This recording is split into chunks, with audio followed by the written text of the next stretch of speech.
আসসালামু আলাইকুম রহমতুল্লাহ। আশা করি সবাই ভালো আছো। আজকে তোমাদেরকে কেমিস্ট্রি সেকেন্ড পার্টের থিওরি সমূহ এবং সব থেকে গুরুত্বপূর্ণ সৃজনশীল প্রশ্নগুলো নিয়ে আমি একটু আলোচনা করব। এগুলো তোমার পরীক্ষার জন্য অনেক বেশি হেল্পফুল হবে। তো প্রথমে আমরা পরিবেশ রসায়ন দিয়ে শুরু করব।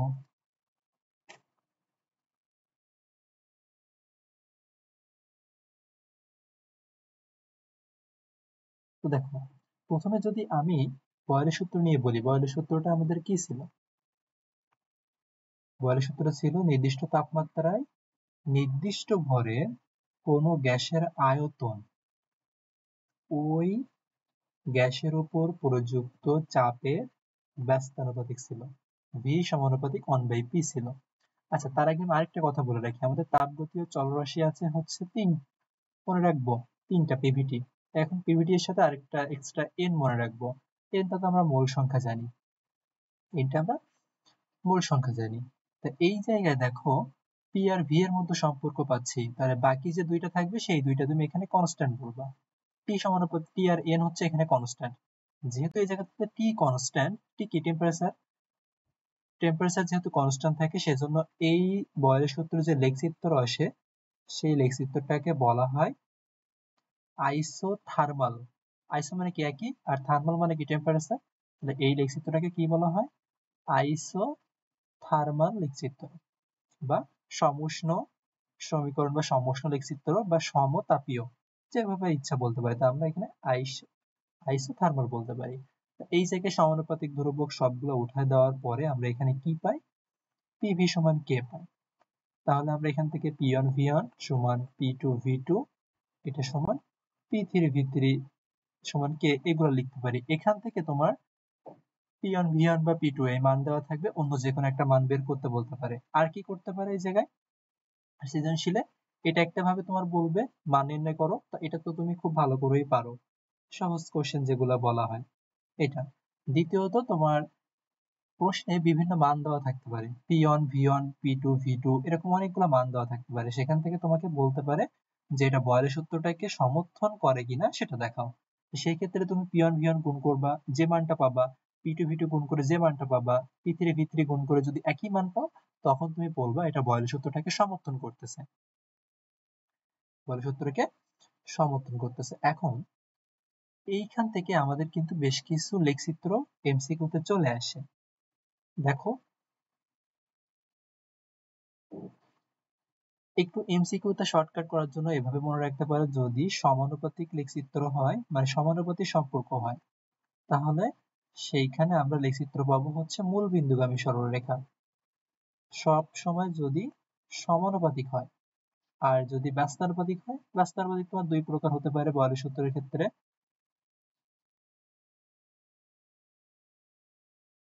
যদি সিঙ্গেল থাকে, আরেকটা ডাবল থাকতে পারে। ডাবল বলতে এই যে পিভি বনাম এই যে ডাবল আছে এইটার কথা আমি বলতেছি। ডাবল যদি থাকে তাহলে সমান্তরাল সরলরেখা, যে সিঙ্গেল থাকবে তার সমান্তরাল সরলরেখা দিবা, সমান্তরাল সরলরেখা। আর যদি সিঙ্গেল থাকে তাহলে অধিবৃত্তাকার লেখচিত্র। এটা হচ্ছে শর্টকাটে লেখচিত্রগুলো মনে রাখার কৌশল। এটা খুবই ইম্পর্টেন্ট, এটা একটু মনে রাখবা। তাহলে এখানে তোমাকে আমি যদি বলি যে পি বনাম 1/v এর লেখচিত্র কি হবে, পি এর সাথে 1/v এর লেখচিত্র কেমন হবে? সমানুপাতিক না? তখন হবে মূলবিন্দুগামী সরলরেখা। সরলরেখাটা লেখা হয় না এটা। আর যদি ব্যস্তানুপাতিক হয়, যেমন পি সমানুপাতিক 1/v, এখানে পি এর সাথে ভি এর সম্পর্কটা কেমন? পি এর সাথে ভি এর সম্পর্ক ব্যস্তানুপাতিক, তখন হবে অধিবৃত্তাকার লেখচিত্র। আর পিভি বনাম পি মূলবিন্দু এই সমান্তরাল সরলরেখা, পি এক্স অক্ষ বরাবর যদি থাকে তাহলে এখানে বলতে হবে এক্স অক্ষ সমান্তরাল সরলরেখা। আচ্ছা, এই জায়গায় দেখো অধিবৃত্তাকার, এখানে কিন্তু মাঝে মাঝে বলা যায় আয়তকার অধিবৃত্তাকার। কেন? কারণ তোমরা যখন কনিক চ্যাপ্টার পড়ছো হায়ার ম্যাথে, সেখানে দেখছো যে এক্স ওয়াই সমান সি, এই আকারের সমীকরণটাকে বলা হয় আয়তকার অধিবৃত্ত।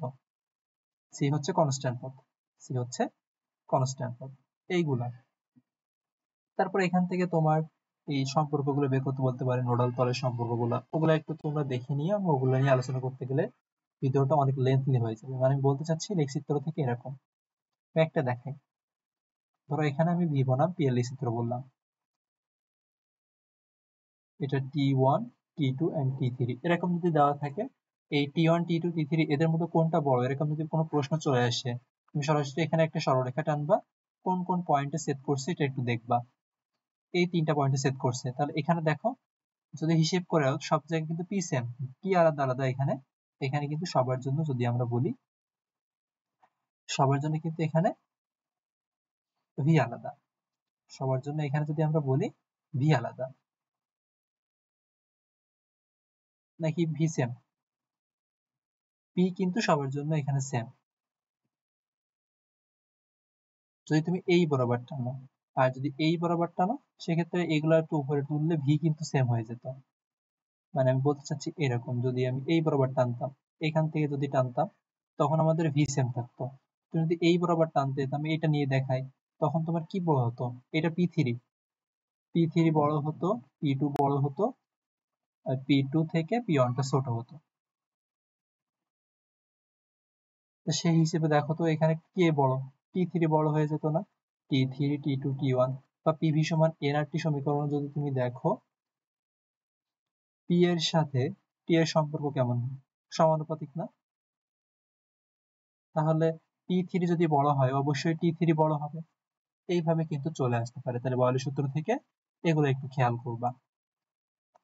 একই ভাবে তুমি যদি চার্লসের সূত্র দেখো, চার্লসের সূত্র থেকে মোস্ট একটা ইম্পর্টেন্ট কথা মনে রাখবা, এই চার্লসের সূত্র থেকে আমরা কি পাই, পরম শূন্য তাপমাত্রার কনসেপ্টটা পাই।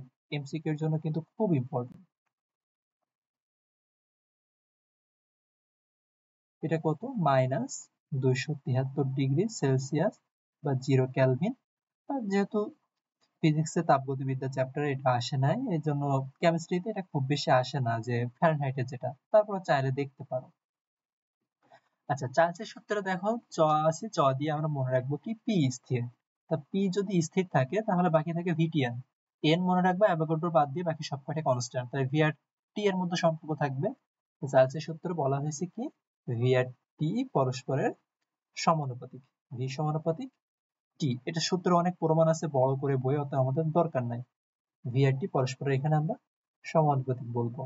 তাহলে এখান থেকে তুমি লিখতে পারো V1/V2 সমান T1/T2। অবশ্যই অবশ্যই এখানে টেম্পারেচার সর্বদা কেলভিনে নিবা, কেমিস্ট্রিতে টেম্পারেচার সর্বদা কেলভিন এককে নিতে হবে, সেলসিয়াসে দেওয়া থাকলে আমরা কেলভিনে নিব এটা।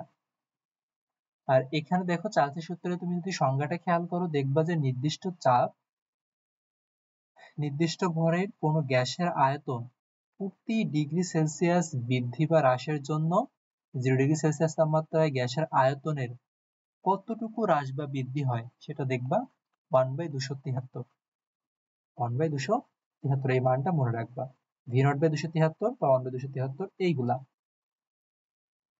একইভাবে তুমি চার্লসের সূত্র লেখচিত্রগুলো দেখে ফেলবা, বয়লের সূত্র লেখচিত্রগুলো যদি তুমি ভালো করে শিখো, তাহলে চার্লসের সূত্র লেখচিত্র কিন্তু আর আলাদা করে শেখা লাগে না, সবকিছু লেখচিত্রে কিন্তু সেম। আচ্ছা, এরপরে তুমি গেলুস্যাকের সূত্রে যদি আসো, সব কয়টা সূত্র দিয়ে কিন্তু বোর্ড কোশ্চেন আসছে, শুধু সূত্রগুলো যদি এগুলা থেকে আইডিয়া রাখো তাহলে তুমি অনেক কিছু অ্যান্সার করতে পারবা। গেলুস্যাকের সূত্রে কি ছিল, যে নির্দিষ্ট আয়তন ও ভরের ক্ষেত্রে কোনো গ্যাসের চাপ তার তাপমাত্রা সমানুপাতিক, মানে পি সমানুপাতিক টি ছিল। বা তুমি এখান থেকে চাইলে পি সমান কেটি, পি বাই বা P1/T1 সমান P2/T2 সমান কে বলতে পারো এটা। এবার দেখো তুমি যদি মিক্সড করো বয়লার চার্লসের সূত্রটা, বয়লার চার্লসের সূত্রটা যদি তুমি মিক্সড করো, তখন কি আসে, বয়লার চার্লসের সমন্বয় সূত্র যদি আমরা মিক্সড করি, দেখো এখানে আমরা যদি এই সূত্র দুইটা একটু মনে করার চেষ্টা করি, ভি সমানুপাতিক একটা 1/p ছিল, আর একটা দেখলাম ভি সমানুপাতিক টি, তাহলে এখান থেকে আমি আলটিমেটলি তো এটা লিখতে পারি ভি সমানুপাতিক 1/p ইন্টু টি, অবশ্যই লিখতে পারি। সমানুপাতিক চিহ্ন উঠাই দিলে দেখো আমি এখান থেকে পাই ভি সমান কে ইন্টু টি বাই পি, তাহলে এখান থেকে পিভি সমান কেটি, বা আমরা বলতে পারি পিভি/টি সমান কে। আচ্ছা, তাহলে এটাই ছিল আমার বয়েল চার্লসের সমন্বয় সূত্র। এবার যদি তুমি অ্যাভোগাড্রো সূত্রে আসো, অ্যাভোগাড্রো সূত্রটা কি বলা হয়েছে? ভি সমানুপাতিক n, পিটি স্থির এখানে, বাকিগুলা সব এখানে স্থির। আচ্ছা, আরেকটা কথা আমি একটু বলে আসি। দেখো এখানে চার্লস পি স্থির, এই জন্য এটাকে আমরা কিন্তু বলতে পারি সমচাপীয় লেখচিত্র। আর গ্রেসের সূত্রে ভি স্থির, এই জন্য এটাকে বলা যায় সমচাপীয়। তাহলে কি বলা যায় এটাকে ইংরেজিতে বললে? আইসোবার। আর এটাকে বলা হয় আইসোকোর, কারণ এখানে ভি স্থির।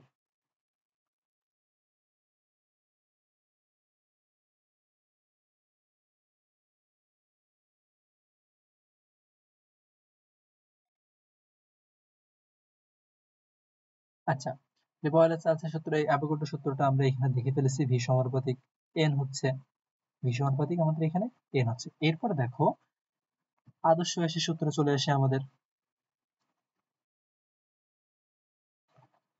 আদর্শ গ্যাসের সূত্র,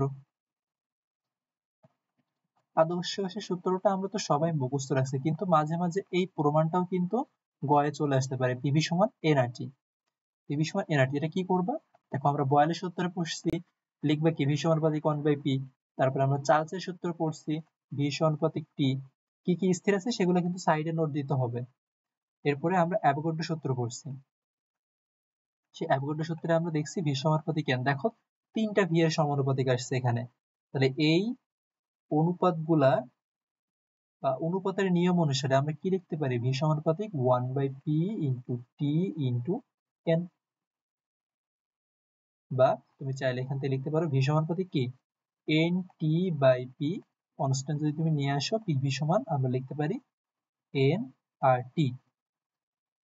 কে নিয়ে আসি না আমরা, কে এর পরিবর্তে আমরা এখানে আর লিখতে পারি। কে এর যে মানটা পাওয়া যায় পিভি এন আর টি এর মান বসানোর পরে, সেটাকে আমরা, এই যে কে এর যে মানটা পাই, সেটাকে আমরা মূলত সার্বজনীন গ্যাস ধ্রুবক বলে থাকি। আচ্ছা,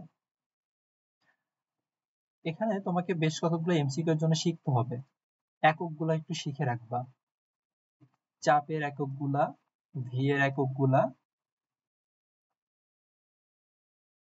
আর ওই যে এসটিপি। এসটিপি তো অবশ্যই লাগবে। এসটিপি কি? Standard temperature and pressure.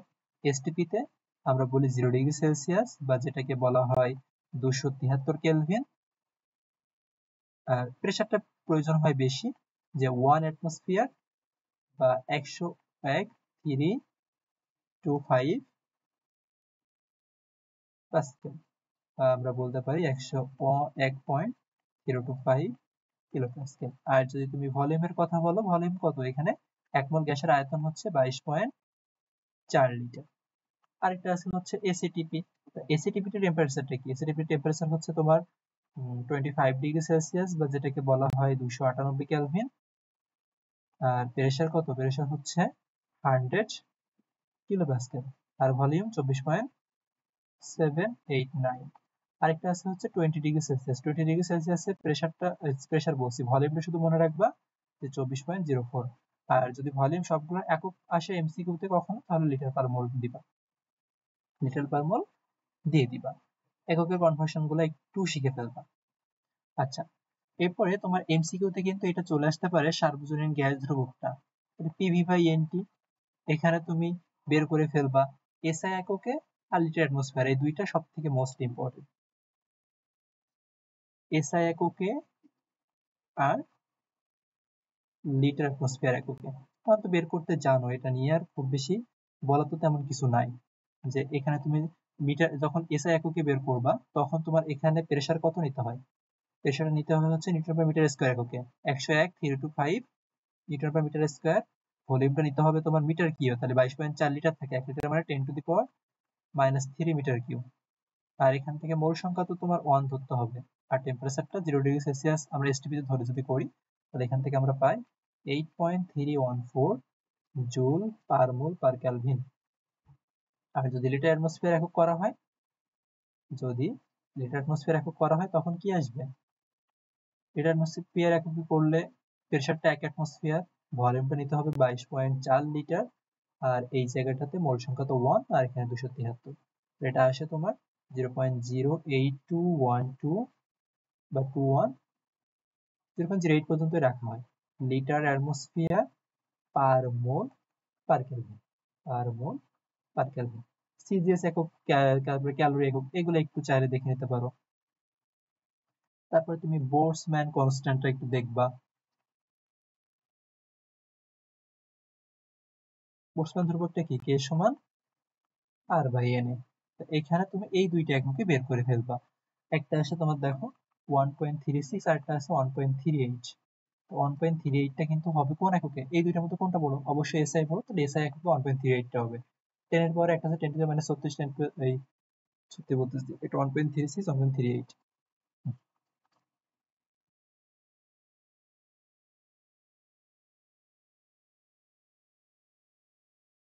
এখন এই পিভি সমান এনআরটি থেকে আমরা একটা জিনিস দেখছি না, যে আর সমান হচ্ছে পিভি বাই এনটি।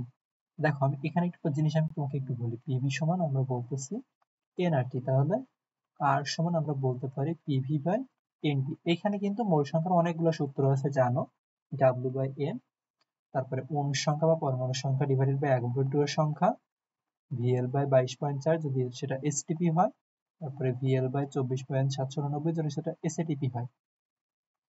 এরপরে আমরা এখান থেকে বলতে পারি যে ভিএল ইন্টু এস, এটা আমাদের পরিমাণগত রসায়নে কাজে লাগে।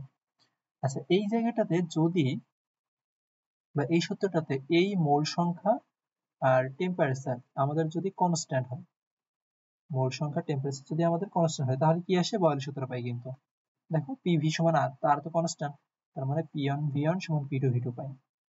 যদি আমার এখানে এন আর পি কনস্ট্যান্ট থাকে, তখন আমরা কি পাই? এন আর পি যদি কনস্ট্যান্ট থাকে, তখন আমরা পাই হচ্ছে ভি1 বাই টি1 ভি2 বাই টি2 পাই।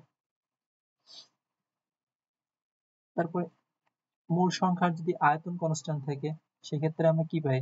মূল সংখ্যার আয়তন যদি কনস্ট্যান্ট থাকে, এটা পি1 বাই টি1 পাই না, এখানে গেলোসাইকের সূত্র কিন্তু পেয়ে যায় এখানে পি2 বাই টি2। আর যদি তোমার প্রেসার এবং টেম্পারেচার এই দুইটা কনস্ট্যান্ট থাকে, পি আর টি যদি কনস্ট্যান্ট থাকে, তখন আমরা ভি সমানুপাতিক এন পাই, মানে অ্যাভোগাড্রো সূত্র পাই, ভি1 বাই এন অন ভি2 বাই এন টু। আর যদি টেম্পারেচার স্থির থাকে, কোনো কারণে যদি টেম্পারেচার স্থির থাকে, তাহলে আমরা P one V1 by N on এটা সমান পি2 ভি2 বাই এন টু পাই। আর যদি মোল সংখ্যা স্থির থাকে, কোনো কারণে যদি মোল সংখ্যা স্থির থাকে, তাহলে P one by V1 P one V1 by টি1, আর আমরা পি2 ভি2 বাই টি2 পাই। তাহলে এখান থেকে যখন যে সূত্রটা প্রয়োজন হয়, ঠিক তখনই তোমাকে সেই সূত্রটা করতে হবে। এখান থেকে অনেকগুলা ম্যাথ কিন্তু টেক্সট বুকে আছে, তুমি চাইলে সেগুলো দেখে নিতে পারো। ওগুলা নিয়ে আমি কথা বলতেছি না, আমি থিওরি গুলা নিয়ে আগে আলোচনা করতেছি। এটা কিন্তু খুব ইম্পর্টেন্ট। আচ্ছা, এরপরে দেখো এখান থেকে আরো একটা জিনিস আমাদের চাই মাঝে মাঝে, যে ঘনত্ব বের করতে বলতে পারে, ঘনত্ব বের করতে পারে। দেখো এখান থেকে অ্যাভোগাড্রো সূত্র আমরা আদর্শ গ্যাসের সূত্র পেয়েছি, পিভি সমান এন আর টি। এখানে পিভির জায়গায় থাকতো এন এর পরিবর্তে আমরা ডাব্লিউ বাই এম এই সূত্রটা আমরা একটু ইউজ করব। এই জায়গায় দেখো পিটা পি এর জায়গায় থাকলো, এমটা এখানে নিয়ে আসলাম, আর ডাব্লিউর নিচে আমরা ভিটা নিয়ে আসলাম ইন্টু আর টি। তা ভর বাই আয়তন মানে কি? ঘনত্ব না? তাহলে আমরা এখানে বলতে পারি পিএম সমান ডিআরটি। ডিতে হচ্ছে ডেনসিটি, ডেনসিটি থেকে এটা নেওয়া হয়েছে। অতএব আমরা এখান থেকে ডেনসিটি সূত্র পাই কি? PM by RT. তাহলে ডেনসিটি কার উপর নির্ভরশীল? ডেনসিটি কিন্তু এখানে আমার মলিকিউলার ওয়েট বা মোলার ভর, যেটা একক গ্রাম পার লিটার, তার উপর কিন্তু এটা ডিপেন্ডেন্ট হচ্ছে। এটা একটু মনে রাখতে হবে।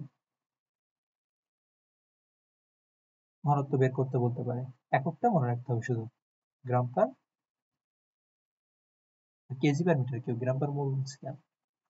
কত একক কি আসে? KG per metre cube.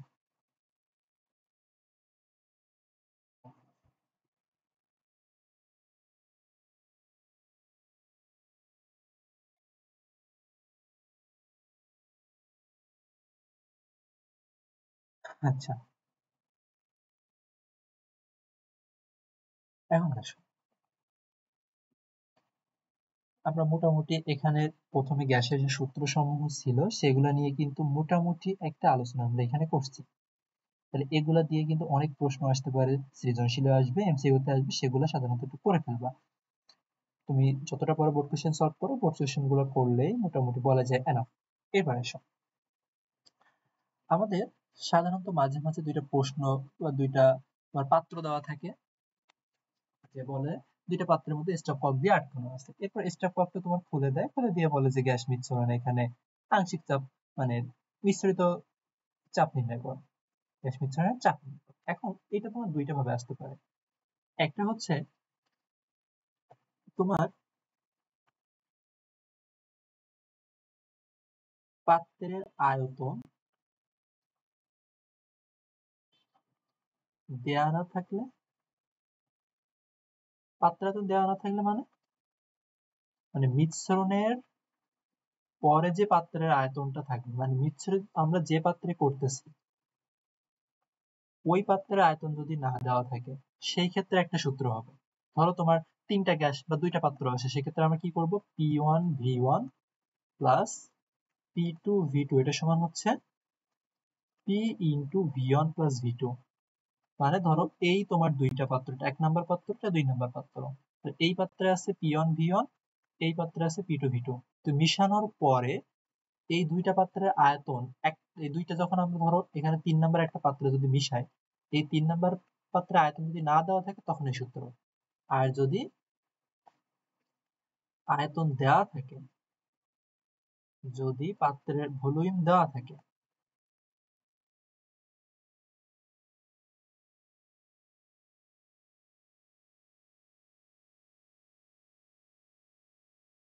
এই পাত্রে ভলিউম দেওয়া থাকলে তখন আমরা কোন সূত্র অ্যাপ্লাই করব, তার মানে এই ভলিউমটা দেওয়া আছে মানে কি V1 প্লাস V2, এইটা আমরা ইউজ করব না, ওই পার্টটা বাদ দিব। তাহলে এখানে P1V1 প্লাস P2V2 এটা সমান কি P ইন্টু V।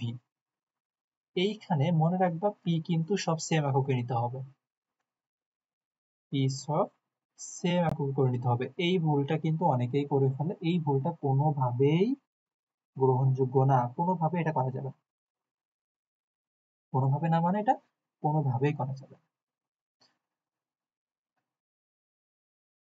এখন আসো, এরপরে আমরা একটু ব্যাপন নিয়ে একটু কথা বলতে পারি। গ্রাহামের ব্যাপন সূত্র আছে না, গ্রাহামের ব্যাপন সূত্র আছে, এই গ্রাহামের ব্যাপন সূত্র নিয়ে আমরা কথা বলতে পারি। গ্রাহামের ব্যাপন সূত্রে কি বলা আছে, ব্যাপন কি, অনুব্যাপন কি, পার্থক্য কি, এগুলা নিয়ে আমি কথা বলতে চাচ্ছি না, আমি সরাসরি সূত্রটা আসি। ব্যাপনের হার এটা কি, আণবিক ভরের বর্গমূলের ব্যস্তানুপাতিক। যদি ঘনত্ব দিয়ে বলি তাহলে আমার এইটা চলে আসে, ডেনসিটি। আমাদের সবথেকে বেশি এটাই কাজ লাগে। and এই দুইটা যখন তুমি মিক্সড করো তখন তুমি কি পাও, R1 by R2, R1 by R2 এটা সমান root over M2 by M1 এটা সমান কি D2 বাই D1। এখন এই হার থেকে আমরা আরেকটা কথা পাই, হার কি, হার মানে কি একক সময়, সময় দিয়ে ভাগ। তাহলে ধরো এইখানে, ধরো তোমার একটা নল, এই নলের মধ্যে নলের এক প্রান্ত থেকে অন্য প্রান্তে গ্যাস যাচ্ছে, এই এ প্রান্ত, এটা বি প্রান্ত, এ প্রান্ত থেকে একটা গ্যাস যাচ্ছে V1 বেগে, বি প্রান্ত থেকে একটা গ্যাস যাচ্ছে V2 বেগে, দুইজন এই জায়গাটাতে এসে মিলবে, এরকম কিছু। এর আসতে যে সময় লাগবে, এর আসতে যে সময় লাগবে, মানে একক সময়ে যে হার সেটাই কিন্তু আমরা ভর বলি, এই হার বলি। একক সময়ে যে বেগ সেটাকে হার বলি। তাহলে এটা ধরো এ প্রান্ত থেকে V1 বেগে আসতে T1 সময় লাগতেছে, বি প্রান্ত থেকে V2 বেগে আসতে T2 সময় লাগতেছে। তাহলে এখানে আমাদের হার কি, বেগ বাই সময়, তাহলে V1 বাই T1। এক্ষেত্রে R1 তুমি কি বলবা, V1 বাই T1, তাহলে অবশ্যই এখানে V2 বাই T2 বলবা। তাহলে R1 বাই R2 এর পরিবর্তে আমি এখানে লিখতে পারি V1 বাই T1, আর এখানে কি লিখতে পারি V2 বাই T2। এটা সমান তাহলে কি হয়, T2 বাই T1 এটা সমান V1 বাই V2। এই V1 মানে কি আয়তন না, দেখো এখান থেকে ধরো এটা x দূরত্ব গেছে, মানে x1 দূরত্ব গেছে, আর এটা আসছে x2 দূরত্ব। তো এখানে তুমি চাইলে লিখতে পারবা x1 divided by x2, x1 divided by x2। তাহলে টোটালটা ধরো তোমার যদি এল হয় তাহলে x2 কি হবে? টোটালটা এল হলে এখান থেকে এই পর্যন্ত x হলে আমি কি লিখতে পারি? x2 সমান l মাইনাস x। এটাও কিন্তু আমরা চাইলে এখানে লিখতে পারি। এই ম্যাথমেটিক্যাল টার্মটাও কিন্তু পরীক্ষার জন্য খুব ইম্পর্টেন্ট। আর এরপরে দেখো এখানে আমাদের বের করতে বলে যে কোন গ্যাসের ব্যাপন বেশি। দেখো ব্যাপন হারের সাথে আণবিক ভরের সম্পর্ক ব্যস্তানুপাতিক, ঘনত্ব সম্পর্ক ব্যস্তানুপাতিক। তাহলে যার আণবিক ভর বেশি তার ব্যাপন হার কম, যার ভর বেশি তার ব্যাপন হার কম, কারণ ভারী জিনিস ছড়াবে কম আর হালকা জিনিস ছড়াবে বেশি।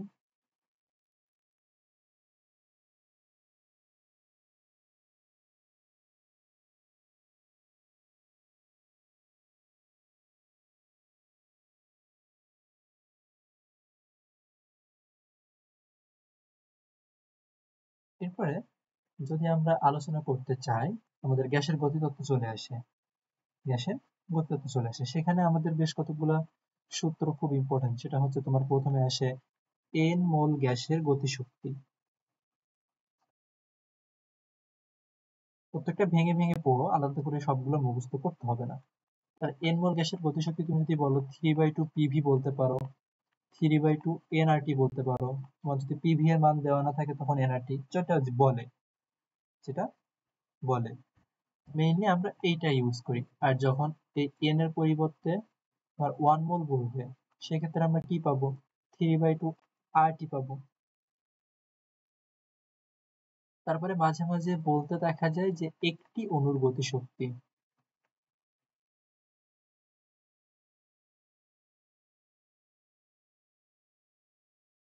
একটি অণুর গতিশক্তি বের করো। একটি অণুর আমরা আগে হিসাব করি। এখানে তো আমার এন এর মানে বসাইতে হবে, আরটি তো চেঞ্জ নাই, এন এর মান বসাতে হবে। এন সমান আমরা কি জানি? মোল অণুর সংখ্যা বা অ্যাভোগাড্রো সংখ্যা। যখন একটি অণু বলতেছে তখন আমরা এন এর পরিবর্তে কি 1/n এ বসাবো।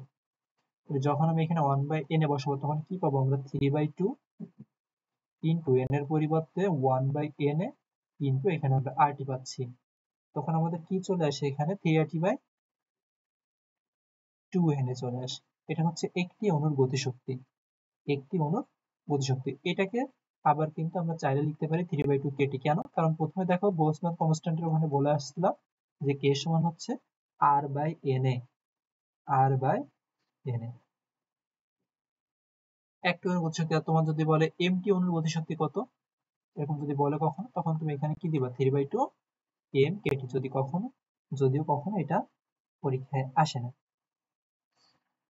আচ্ছা, এবার আসো রুট মিন স্কয়ার ভেলোসিটি মানে আরএমএস বেগের সূত্রে। আরএমএস বেগের সূত্রে আরএমএস বেগ বা যেটাকে আমরা সিআরএমএস ও বলি। সিআরএমএস সমান কি? প্রথমে কি প্রত্যেকটা গ্যাসের বর্গ করতে হবে। যদি ভেঙে ভেঙে বলি, তো দুইটা গ্যাস আছে, সেই দুইটা গ্যাসের বর্গ করতে হবে, বর্গ করে গড় করতে হবে, গড় করে তার বর্গমূল করতে হবে, মানে রুট করতে হবে। এটাই হচ্ছে আরএমএস বেগ।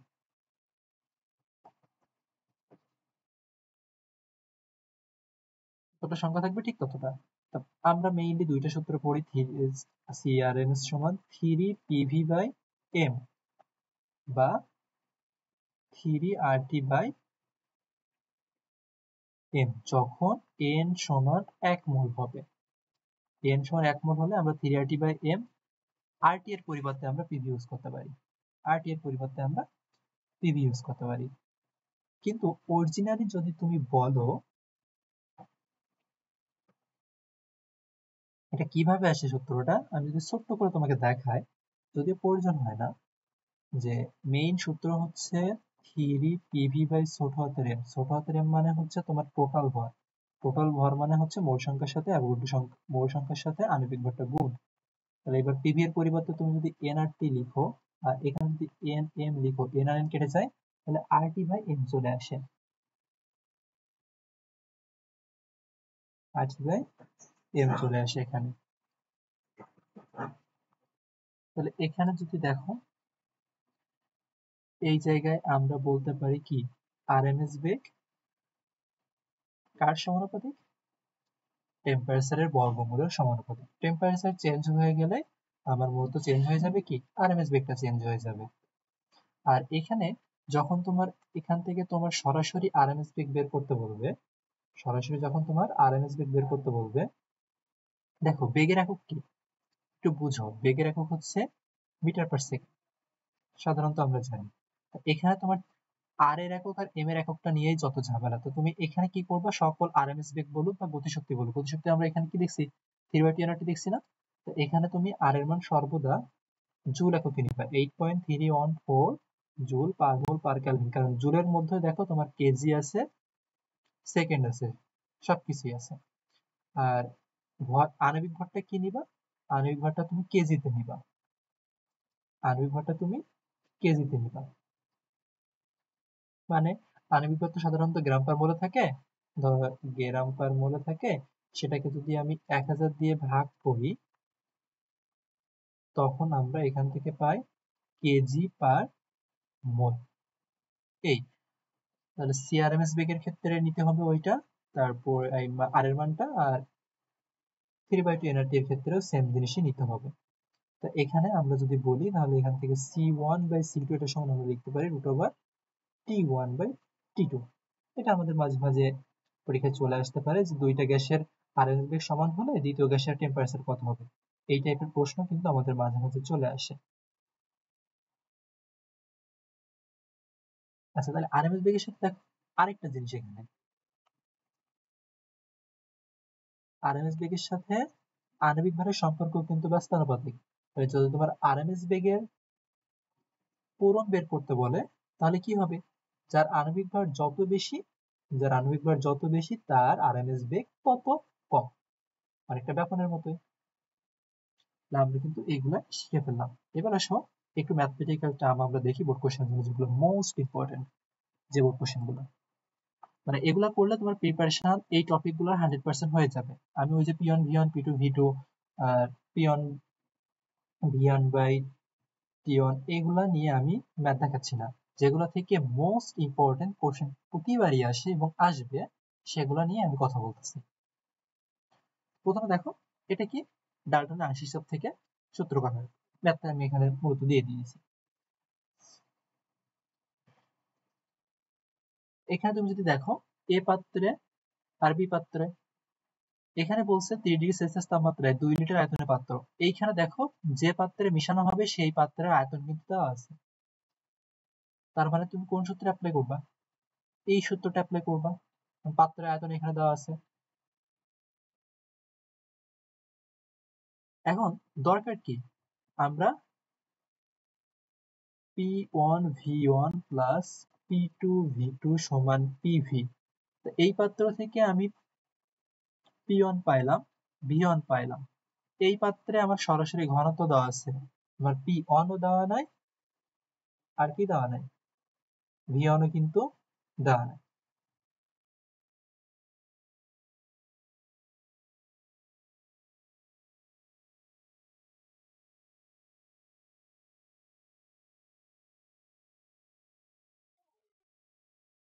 তাহলে এখন কি করণীয়, এখন আরেকটা কথা কিন্তু এখানে আছে, দেখো প্রশ্নে ছিল 20°C, বলছে 30°C তাপমাত্রা 2 লিটার আয়তনের পাত্রে এ ও বি গ্যাস মিশ্রিত করলে মিশ্রণের আয়তন কত হবে, মানে মিশ্রণের মোট চাপ কত হবে। তা এখানে আমরা কি করতে পারি, প্রথমে 30°C দেখো, যেহেতু 30°C বের করতে বলছে, তুমি এই চাপ 30°C বের করে নিতে পারো, আয়তন তো চেঞ্জ হবে না, তাপমাত্রা বাড়ালে এখানে আমাদের প্রেসারটা চেঞ্জ হবে বেশি ক্ষেত্রে। তো তুমি এখান থেকে P1 টা বের করে নিতে পারো এই 30°C, দ্বিতীয় ক্ষেত্রেও তুমি P1 টা বের করে নিতে পারো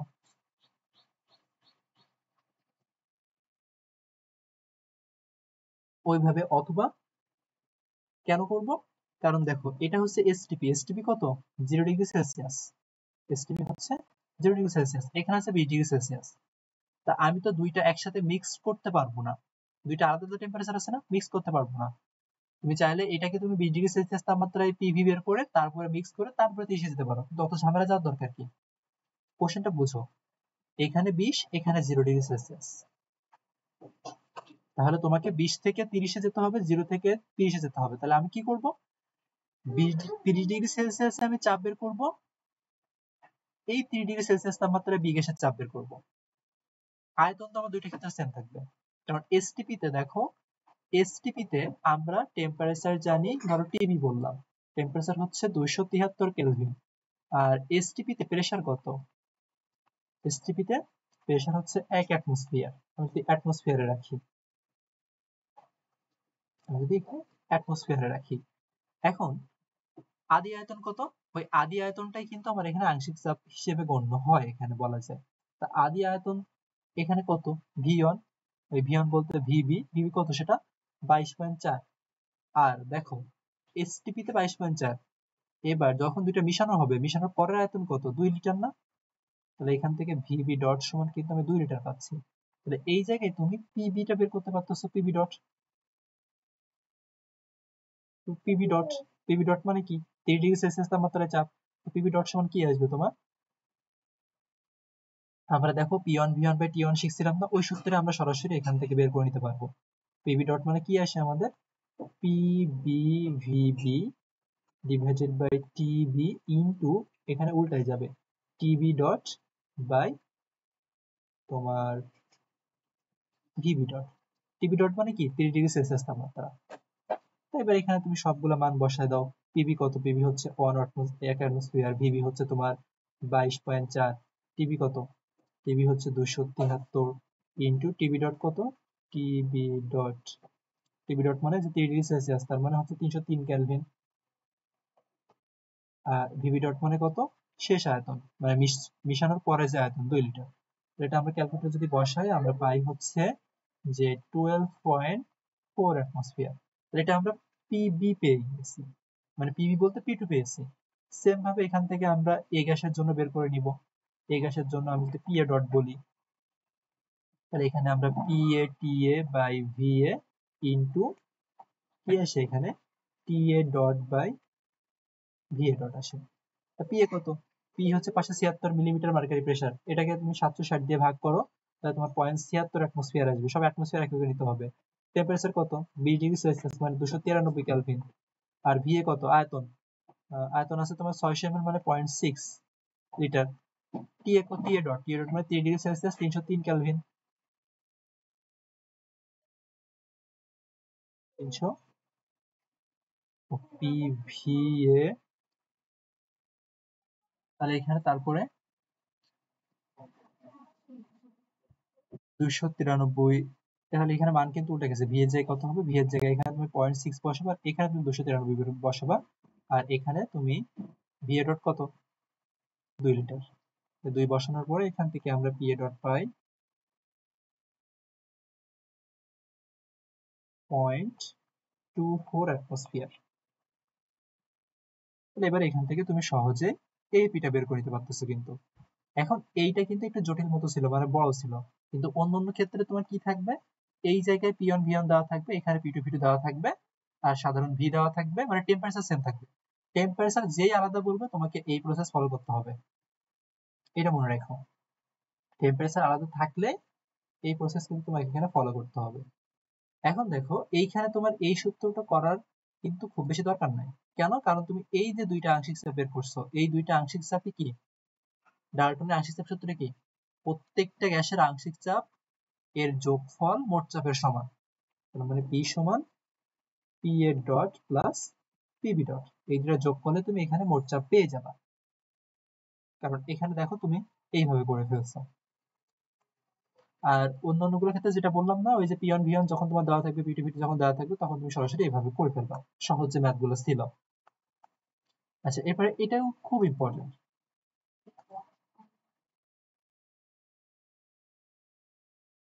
এখানে যে কোথায় মিলিত হবে, এই টাইপের প্রশ্ন। এখানে সাধারণত এই টাইপের প্রশ্নগুলোতে তোমার আণবিক ভরগুলো দেওয়া থাকে, মানে এই দুইটা গ্যাসের সাধারণত আণবিক ভর বলা থাকে। না হলে আমি গ্যাস যদি উল্লেখ করে দেয়, তাহলে ওই দুইটা গ্যাসের আণবিক ভর তো আমরা বের করতে জানি। কিন্তু এই জায়গায় সরাসরি আণবিক ভর তো দেওয়া নাই, তাহলে আগে তোমাকে আণবিক ভর বের করে নিতে হবে। এই জন্য আমি এটা রাখছি। তাহলে একই সাথে আণবিক ভর সাধারণত কোশ্চেনে বের করতে বললে ওটা বের করা হয়ে যাবে, সাথে এই ম্যাথটা করা হয়ে যাবে। প্রথমে তোমাকে কেন আমি এটা করবো? দেখো আমরা এখানে যখন ব্যাপন সূত্র পড়ছি, সেই জায়গায় আমরা বলছিলাম যে x1 বাই x2 মানে তোমার এখানে m2 বাই m1 আসবে, root over da2 by dn আসবে, যেভাবে করো।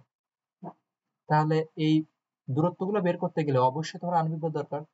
এই জন্য আগে তোমার আণবিক ভরটা বের করে নিতে হবে, যদি দেওয়া থাকে তাহলে তো ভালো, না হলে বের করে নিতে হবে। তাই এ গ্যাসের আণবিক ভরটা আমরা চলো আগে বের করে নিই। তাহলে আমরা এখানে যদি এম এ বলি, এম এ সমান কি, এম এ সমান কি কি দেওয়া আছে আগে একটু খেয়াল করো। এখানে আছে ভর ডাব্লু, এটা আমার আছে ডাব্লু এ, এটা আছে পি এ, এটা আছে ভি এ, এটা আছে টি এ। ডাব্লু যেহেতু আছে তাহলে আমরা এখান থেকে ডাব্লু বাই এম ইউজ করতে পারি মোল সংখ্যার পরিবর্তে। এক্স্যাক্টলি আমরা এখানে আদর্শ গ্যাসের যে সূত্রটা আছে যে পি ভি সমান এন আর টি, এখানে তুমি পি এ লিখছো, ভি এ লিখছো, এন এর পরিবর্তে W A by M A into R into T এ।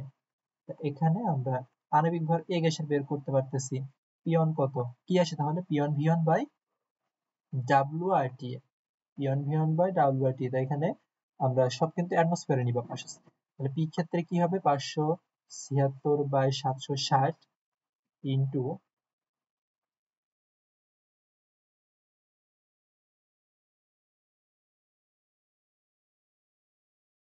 দিয়ে তোমার দেওয়া আছে 0.6 বাই, না উল্টে গেছে তো, এখানে তোমার আসে WRT by P A, WRT by P A যদি করি এখান থেকে ডাব্লিউ,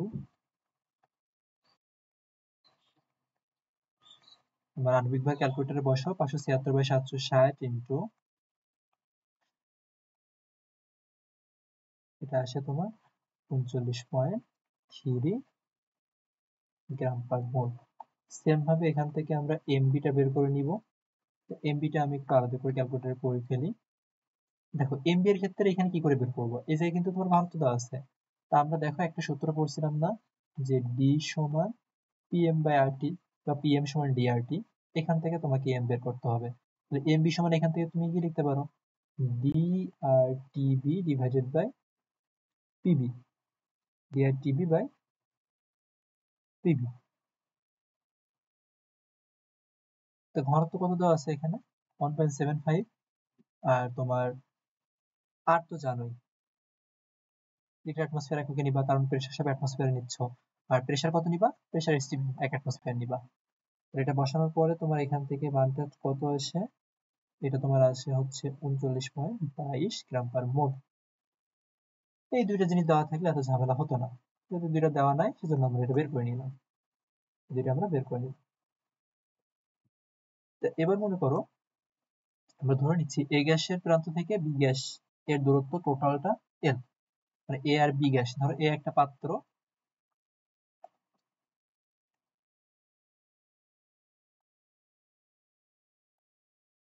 এই পাত্রটা বা এই যে নলাকৃতির এটা এ, এটা বি, এইখান থেকে কতটুকু দূরত্বে এক্স সেন্টিমিটার দূরত্বে, আর এইখান থেকে এটা, তাহলে কি টোটালটা যদি আমি এল ধরি তাহলে এটা আমার আসে এল মাইনাস এক্স।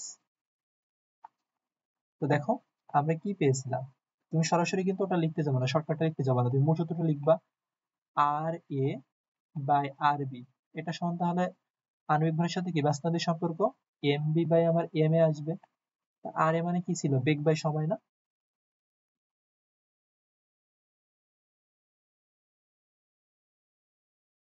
একটু দেখে আসো বেগ বাই সময় বা ভলিউম বাই সময় যেটা একটাই বলো। তো এখান থেকে দেখো ওইটার পরিবর্তে আমরা x1 বাই x2 পাইছিলাম, x1 টা কি বলছিলাম প্রথম থেকে দূরত্ব, আর এটা শুধু শেষ থেকে দূরত্ব, তো সেটা দূরত্ব আমরা l মাইনাস x বলছি, এটা x1 বলছি বা x বলছি। তাহলে x1 বাই x2 মানে কি l বাই, অথবা তুমি এখান থেকে ডিরেক্টলি লিখতে পারো, এখানে ডিরেক্টলি লিখতে পারো আর মানে কি এখানে l বা x বাই t,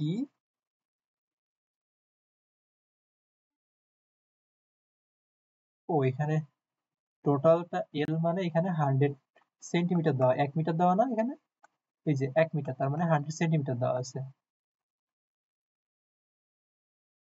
তাহলে উপরে আমরা এল ধরবো না তো, এক্স ধরবো না, এক্স এক্স বাই টি, আর নিচে কি আসবে L minus x by T, হার তো একই, আর এখানে আসবে এম বি বাই এম এ। তাহলে এখান থেকে কাটলে দেখো এক্স এর মান এক্সই থাকলো, নিচে এল এর মান তো 100, 100 মাইনাস এক্স এটা সমান root over M B. M B কত, এম বি হচ্ছে 39.22, আর নিচে হচ্ছে 39.3। এবার এখান থেকে আমরা এক্স বাই 100 মাইনাস এক্স এটা সমান পাই হচ্ছে 0.999, কোনাকুনি গুণ করে দিলে এখান থেকে আমরা এক্স এর একটা মান পাবো। ওই এক্স এর মানটাই তুমি বলবা এক্স টা কোন প্রান্ত থেকে ধরছিলে, এ প্রান্ত থেকে, তো এ প্রান্ত থেকে এত দূরত্বে গিয়ে মিলিত হবে। এরপরে তোমার গতিশক্তি বের করতে বলতে পারে। এ গ্যাসের গতিশক্তি, গতিশক্তির সূত্র কি ছিল, 3/2 n আর একটি অণুর গতিশক্তি। তাহলে একটি অণুর গতিশক্তি আমরা কি পেয়েছিলাম, তোমার পরীক্ষার হলে যদি সূত্র মনে না পড়ে তুমি কি করবে, একটু বের করে নিবা কষ্ট করে। তোমার এন আর টি ছিল, এন মানে তুমি জানো X by N A, X এর মান 1 বলছে, তাহলে এন এর পরিবর্তে আমি এখানে 1 বাই এন এ বসাবো। তাহলে আমার এখানে চলে আসে 3RT বাই 2 এন এ। তাহলে আর এর মান কি নিবা, সর্বদা জুল এককে নিবা, এত এককটা এখানে দেওয়ার দরকার নাই। আর টি এর মানটা কেলভিনে নিবা, এই গ্যাস হচ্ছে 927 ডিগ্রি সেলসিয়াস, 927 সাথে 273 যোগ করলে আসে 1200। আর এখানে তোমার 2 ইন্টু অ্যাভোগাড্রো সংখ্যাটা দিবা, 6.02 ইন্টু 10 টু দি পাওয়ার 23, যেটা আসবে এত জুল। এককটা কিন্তু এখানে ভুল করা যাবে না, শুধু আর এর এককটা। আর আরএমএস বেগে কি আসবে, এখানে বলছে এ গ্যাসের আরএমএস বেগ কি আছে, এখানে টেম্পারেচার আছে, ভর আছে, ভর থাকলে সেখান থেকে আমি মলিকুলার ওয়েট বা আণবিক ভর বের করতে পারবো। 3RT বাই এম,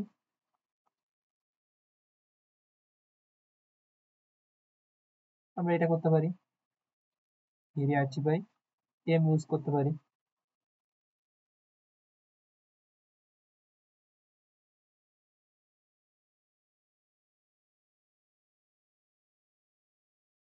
অথবা এখান থেকে 3RT এর পরিবর্তে যদি এটা 1 মোল হতো তাহলে কিন্তু আমরা পিভি ইউজ করতে পারতাম। তো এখানে অতই করার দরকার নাই, তুমি এখান থেকে আণবিক ভরটা বের করে নিবা। আণবিক ভর বের করা কিন্তু আমরা শিখছি, এখান থেকে কিভাবে বের করবা, এম এ, এম এটা বের করে এখানে বসায় দিবা। আর এর মান আর এখান থেকে ক্যালকুলেশনের পরে যেটা আসবে সেটা কিন্তু গ্রাম পার মোলে আসবে, ওইটাকে 1000 দিয়ে ভাগ করে তুমি কেজি পার মোল করে নিবা। আর এই আরটা সর্বদা 8.314 বসাবা। এটা দেখালাম না, এটা এখানে শেষ হয়ে যাবে, পারবা আশা করি। আচ্ছা, তাহলে আমরা কিন্তু এক প্রকার একটা পার্ট শেষ করছি বলা যায়, এক প্রকার একটা পার্ট শেষ করছি। এখন আসো আদর্শ গ্যাস ও বাস্তব গ্যাস নিয়ে আমরা একটু কথা বলি। আদর্শ গ্যাস ও বাস্তব গ্যাস, আদর্শ গ্যাসটা কি, যে যে সকল সূত্র পিভি সমান এনআরটি সূত্র মেনে চলে তাদেরকে আমরা আদর্শ গ্যাস বলে থাকি। আর বাস্তব গ্যাস কি, বাস্তব গ্যাস বাস্তবে যে সকল গ্যাস পাই তাদেরকে আমরা বাস্তব গ্যাস বলি, যারা পিভি সমান এনআরটি সূত্র মানে না। কি সূত্র মানে, ভ্যান ডার ওয়ালস সূত্র মানে।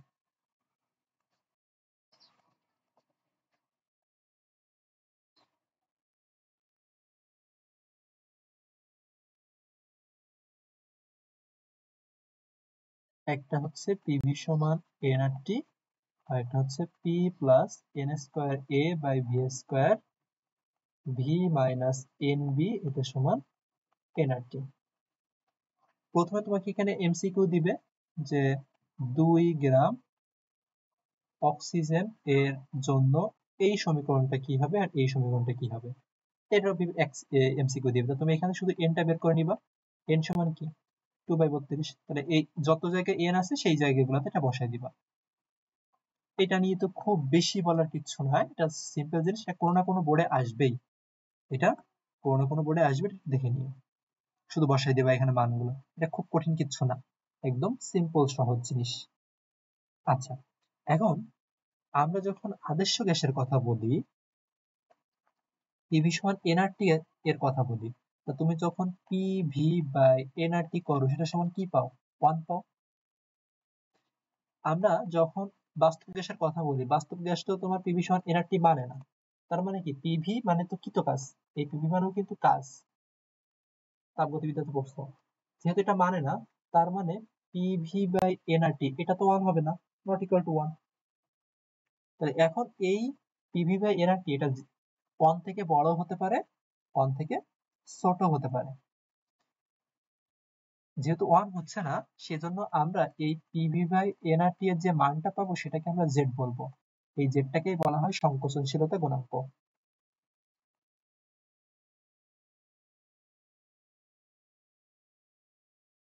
যেটাকে কি বলা হয়? সংকোচনশীলতা গুণাঙ্ক। যদি তোমার জেড এর মানটা 1 থেকে বেশি হয়, 1 থেকে বেশি মানে কি পজিটিভ মান না? তাই পজিটিভ মান হলে সেটাকে বলা হবে ধনাত্মক বিচ্যুতি। আর যদি তোমার এই জেড এর মান 1 থেকে ছোট হয় সেটাকে তুমি বলবা নেগেটিভ বিচ্যুতি, ঋণাত্মক বিচ্যুতি, ধনাত্মক বিচ্যুতি বা ঋণাত্মক বিচ্যুতি। তাহলে এখান থেকে তোমার বিচ্যুতি বের করতে বলবে, সে বিচ্যুতিরই একটা কনসেপ্টের ম্যাথ দেখো এখানে, যে বলছে এ ও বি গ্যাসের কোনটা আদর্শ গ্যাস হতে বেশি বিচ্যুতি দেখাবে, কোনটা বেশি বিচ্যুতি দেখাবে। তাহলে এখান থেকে তুমি সরাসরি জেড এর মান বের করবা। জেড সমান কি এই গ্যাসের জন্য? জেড সমান পিভি বাই এনআরটি, তার মানে পিএ ভিএ বাই 1 মোল গ্যাসের জন্য যদি হয়, এখানে যদি কিছু বলা না থাকে তাহলে আমরা এখানে 1 মোল গ্যাসের জন্য হিসেব করে নিতে পারি। এখানে তো মোল সংখ্যা উল্লেখ নাই, হট দেওয়া আছে, কিন্তু কোন গ্যাস এটা তো বলা নাই, এই জন্য আমরা এখানে 1 মোল একটু ধরে নিচ্ছি। উল্লেখ করে কিন্তু দিবা যে 1 মোলের জন্য, আর টিএ দিবা, দিয়ে এখান থেকে তুমি সেম ভাবে জেড পি বের করবা। এই যার জেড এর মান বড় সেটা বলবা বেশি বিচ্যুতি হবে।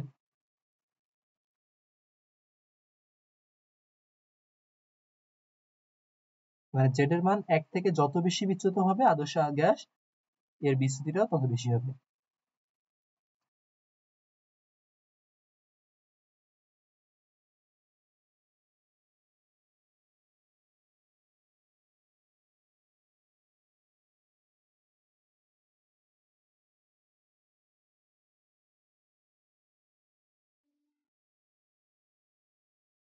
জেড এর মান যত বেশি বিচ্যুতি তত কিন্তু বেশি হবে, এটা মনে রাখবা।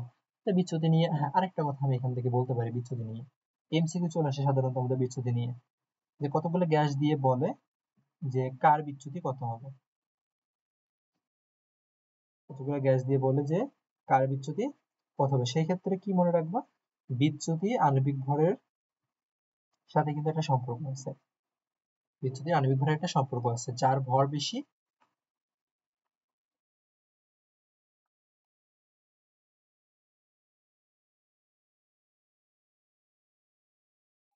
বিচ্যুতি সমানুপাতিক মলিকুলার ওয়েট।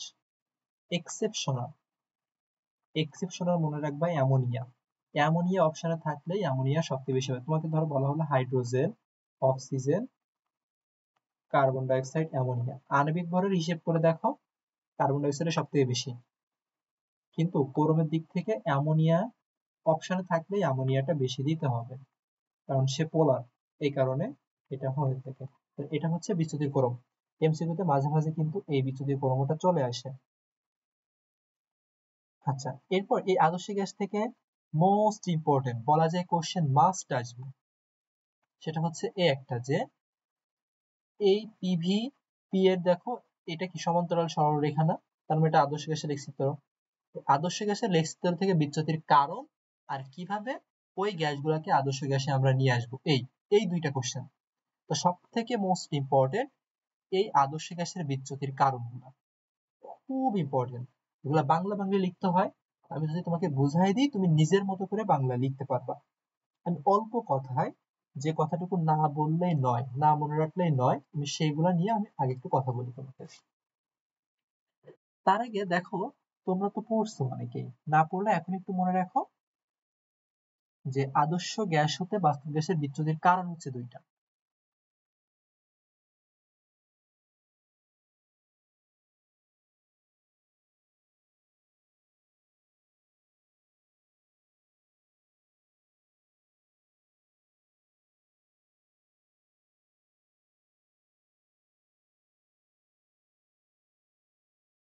আদর্শ আচরণ হতে বিচ্যুতির কারণ হচ্ছে দুইটা।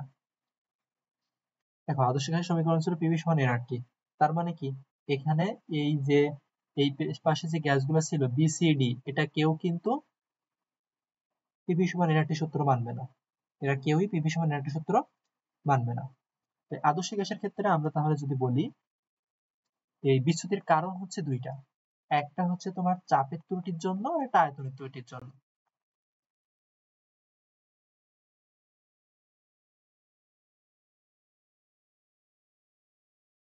চাপের ত্রুটি একটা আয়তনের ত্রুটি। খুব সহজে তোমাকে এই দুইটা কনসেপ্ট আমি একটুখানি বুঝাই দিই। প্রথমে আসো যদি চাপের ত্রুটি নিয়ে কথা বলি আমরা, তো তুমি তো গ্যাসের গতিতত্ত্ব পড়ছো, এমসিকিউতে কিন্তু গ্যাসের গতিতত্ত্ব থেকে প্রশ্ন আসে। গ্যাসের গতিতত্ত্বের স্বীকার্য মতে অণুগুলার নিজেদের মধ্যে কোনো আকর্ষণ বা বিকর্ষণ নাই, মানে আদর্শ গ্যাসের ক্ষেত্রে অণুগুলা নিজেদের মধ্যে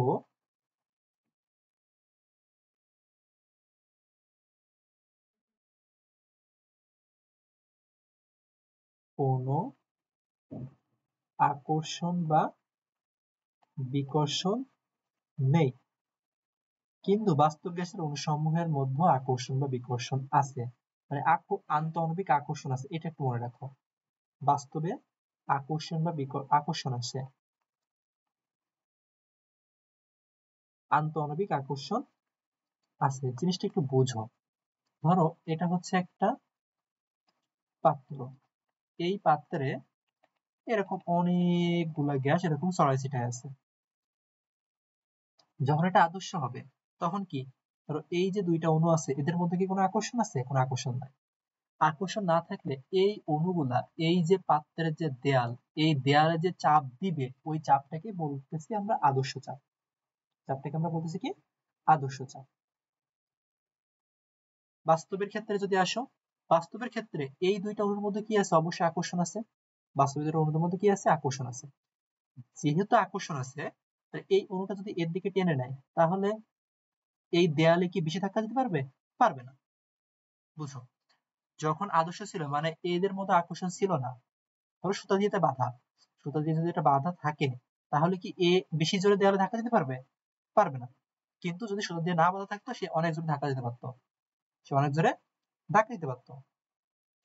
তাহলে আমরা যখন বাস্তব গ্যাসের চাপের কথা বলতেছি, এই দুইটার মধ্যে যে আকর্ষণটা, এই আকর্ষণের জন্য বাস্তব গ্যাসের চাপটা কি আদর্শ থেকে একটু কম হয়ে যাচ্ছে না? বাস্তব গ্যাসের চাপটা কি হচ্ছে আদর্শ গ্যাসের চাপ থেকে কম হয়ে যাচ্ছে। এই কতটুকু কম হচ্ছে এটা আমার দরকার। এতটুকু বুঝছে কিনা আগে দেখো। যখন কোনো এই দুইটা অণুর মধ্যে আকর্ষণ ছিল না তখন এই অণুটা দেয়ালে যে চাপ দিত সেটাই হচ্ছে আদর্শ চাপ। যখন আকর্ষণ থাকতেছে এই অণুকে এই অণুটা টেনে ধরতেছে, তার মানে কি দেয়ালে তো খুব বেশি চাপ দিতে পারবে না, একটু কম দিবে। সেই কমের পরিমাণটাই আমাকে এখন দেখতে হবে। তো ধরে নাও যে ভি আয়তনে এই গ্যাসের যে অণুটা তার মোল সংখ্যা হচ্ছে n, তাহলে একক আয়তনে কত আসে? n/v। তাহলে এটার জন্য একক আয়তনের অণুর সংখ্যা n/v, এটার জন্য একক আয়তনের অণুর সংখ্যা n/v। এই যে চাপ কতটুকু কমতেছে, এই চাপ কতটুকু কমতেছে বা এই কমার পরিমাণ কতটুকু, কমার পরিমাণ আমরা এখানে বলতে পারি যে দেয়ালে চাপ দেবে, যে দেয়ালে চাপ দেবে তার ঘনত্ব, এই যে একক আয়তনে মোল সংখ্যা, এটা কি ঘনত্ব না? তার ঘনত্বের সমানুপাতিক এবং সে যাকে আকর্ষণ করবে তারও সমানুপাতিক। আবার বলি, এই কমার পরিমাণটা যে দেয়ালে চাপ দিচ্ছে, যে অণুটা দেয়ালে চাপ দিচ্ছে ওই অণুর একক আয়তনের যে ঘনত্বটা, মানে যে ওই অণুটা যে ঘনত্ব তার সমানুপাতিক এবং ওই অণুটা যাকে আকর্ষণ করবে তারও সমানুপাতিক। তার মানে n/v এর সমানুপাতিক। তাহলে এখানে কি লিখতে পারো তুমি? p হ্রাস মানে n square by v square সমানুপাতিক n square by v square, সমানুপাতিক চিহ্ন উঠাই দিলে আমরা এখান থেকে বলতে পারি p হ্রাস মানে হচ্ছে n square a by v square. সমানুপাতিক ধ্রুবকটাকে আমরা a বলতেছি এই জায়গাটাতে। তাহলে একটা এমসিকিউ কিন্তু আসবে এখানে, বাস্তব গ্যাসের চাপ বেশি নাকি আদর্শ গ্যাসের চাপ বেশি? অবশ্যই আদর্শ গ্যাসের চাপটা বেশি। তাহলে এখান থেকে আমরা আদর্শ গ্যাসের চাপ কি পাই? পি অফ বাস্তব প্লাস n স্কয়ার, হ্রাসের মান কি পেয়েছি, হ্রাসের মান পেয়েছি n square a by v square, n square a by v square. এটাই ছিল আমার চাপের ত্রুটি। এবার আসো আয়তনের ত্রুটিটা নিয়ে যদি আমরা একটু দেখি।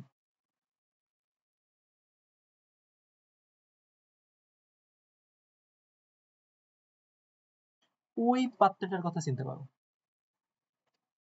আবার নতুন করে এখানে আঁকি, সমস্যা নাই। ওই পাত্রটার কথা চিন্তা করো।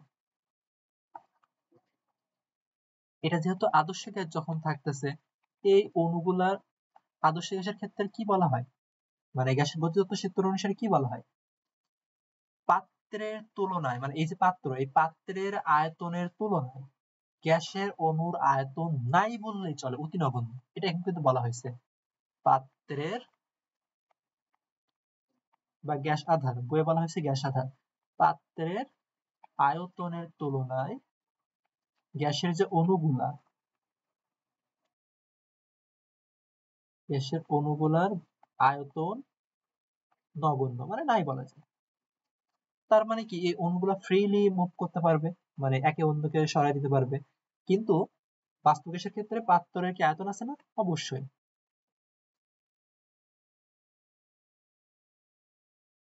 বাস্তব গ্যাসের ক্ষেত্রে পাত্রের আয়তনটা হচ্ছে ভি, বাস্তব গ্যাসের ক্ষেত্রে পাত্রের আয়তনটা হচ্ছে ভি।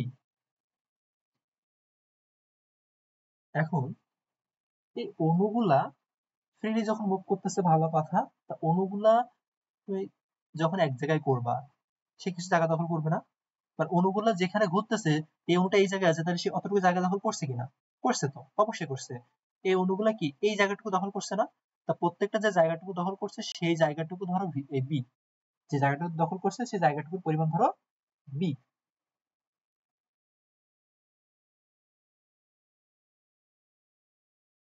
এখন এখানে মোল সংখ্যা কতটা? n সংখ্যা। তাহলে টোটাল অণুগুলার জন্য দখলকৃত আয়তন কি হচ্ছে? nb। অণুগুলার আয়তন কি হচ্ছে? nb।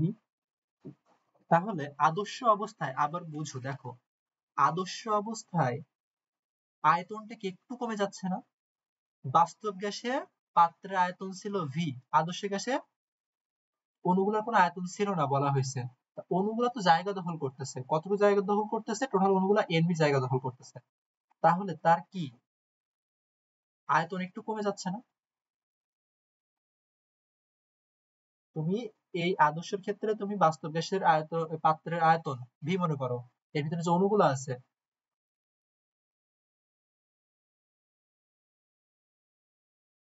এর ভিতরে যে অণুগুলো আছে সেই জায়গাগুলো দখল করতেছে না? ওই যে জায়গা দখল করতেছে, ওই জায়গা দখলের জন্য কি কিছুটা আয়তন কমে যাচ্ছে, জায়গা কমে যাচ্ছে, সেই জন্য বাস্তব গ্যাসের আয়তনটা বেশি, কিন্তু বাস্তব গ্যাসের চাপ কম। এই হ্রাসের পরিমাণটা কত বের করছি আমরা? এই হ্রাসের পরিমাণটা আমরা কিন্তু এন বি বের করছি, ভি মাইনাস এন বি বের করছি। এই বি কি? বি হচ্ছে প্রতি মোলের জন্য যতটুকু আয়তন বাদ পড়ছে সেটা, যতটুকু আয়তন বাদ পড়ছে সেটা। তাহলে আদর্শ গ্যাসের যে সমীকরণ ছিল তার জায়গায় এখন রিপ্লেস হয়ে যাচ্ছে না? আদর্শ গ্যাসের সমীকরণ, আদর্শ গ্যাসের সমীকরণ কি ছিল মনে করো? পি ভি সমান এনআরটি, এটাই তো আদর্শ গ্যাসের সমীকরণ ছিল। এটা ছিল আদর্শ চাপ, এটা ছিল আদর্শ আয়তন। তাহলে আদর্শ চাপ কি হচ্ছে? বাস্তব গ্যাসের চাপ plus N square A by V square না? P plus N square A by V square. আর এখান থেকে বাস্তব গ্যাসের আয়তন কি হচ্ছে? বাস্তব গ্যাসের, এই আদর্শ গ্যাসের আয়তন কি হচ্ছে? বাস্তব গ্যাসের আয়তন থেকে এন বি বাদ, এটা সমান আসতেছে এনআরটি। এইটাই হচ্ছে তোমার ভ্যান ডার ওয়ালস ইকুয়েশন। এই কথাগুলো তোমাকে একটু বাংলায় লিখতে হবে। সে লেখাটা দেখো এইখানেই আছে, বসে লেখা আছে, এটা একটু দেখে নিবা। এটা খুব কঠিন না, তুমি তোমার মতো করে সাজিয়ে গুছিয়ে লিখবা। এই যে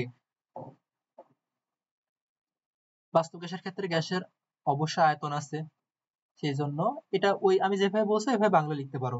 এটা বই থেকে নেওয়া, তুমি বইয়ের ভাষায় লিখতে পারো, অথবা যেভাবে ইচ্ছা তুমি সাজিয়ে গুছিয়ে লিখতে পারো। এবার কিভাবে তুমি ওই গ্যাসগুলাকে, মানে এই যে দুইটা গ্যাস যারা আদর্শ আচরণ থেকে বিচ্যুত হয়েছে, কি করলে এই দুইটাকে আবার এই যে ডি গ্যাসের মতো বা আদর্শ আচরণে ফিরিয়ে আনা যাবে, কি করলে ফিরিয়ে আনা যাবে।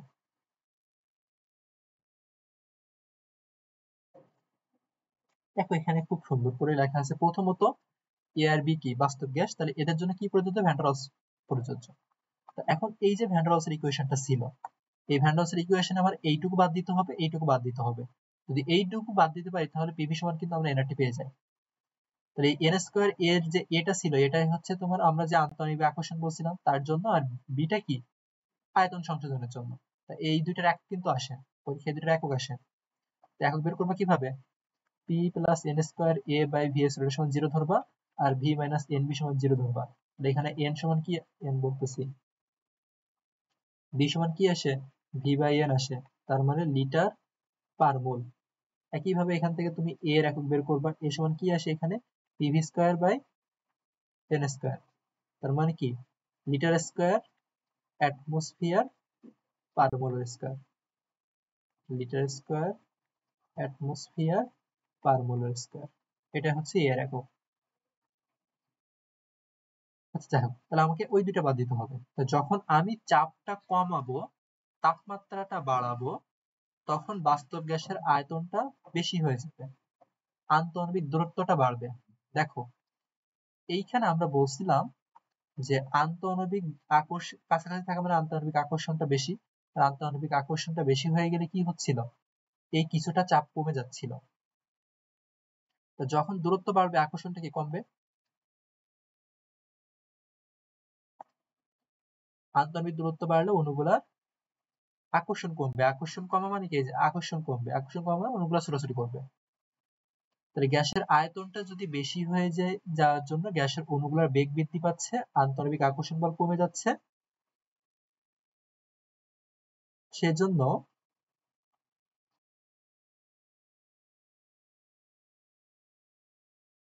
আকর্ষণ বল যদি কমে যায়, তাহলে এই যে N square A by V square, এই যতটুকু তোমার কমে যাচ্ছিল, মানে আকর্ষণ বলের জন্য যতটুকু বাদ হয়ে যাচ্ছিল, এইটুকু তো নগণ্য হয়ে যাবে, এটুকু তো বাদ হয়ে যাবে। এটুকু দরকার আছে, এটুকু দরকার নাই। আবার বলি, এই যে আকর্ষণটা দুইটার মধ্যে ছিল, ধর এই যে আকর্ষণ বলটা ছিল, আকর্ষণ বলটা না থাকলে কি হয়ে যাবে, বাস্তবে আদর্শ গ্যাস সমান হয়ে যাবে না। তো এটা কখন হবে, কখন এই আদর্শ গ্যাসের চাপ আর বাস্তব গ্যাসের চাপ সমান হবে, যখন N square A by V square বাদ যাবে। কখন বাদ যাবে, যখন তুমি চাপ কমাবা, তাপমাত্রা বাড়াবা। তাপমাত্রা বাড়ালে কি হবে, আন্তঃআণবিক আকর্ষণটা কমবে, মানে দূরত্ব বাড়বে, আকর্ষণ কমবে, দূরত্ব বাড়বে, আকর্ষণ কমবে। তার আকর্ষণ কমে গেলে কি, ওই যে N square A by V স্কয়ারটা বাদ যাবে, এই যে চাপ সংযোজন হয় এটা বাদ যাবে, বাদ গেলে এটা সমান কি আসবে, পি আসবে, এটা। আবার দেখো আয়তনের ক্ষেত্রে যদি আসো, আয়তনের ক্ষেত্রে যদি আসো, আন্তঃআণবিক আকর্ষণ বলটা তোমার কমতেছে, দূরত্বটা বাড়তেছে।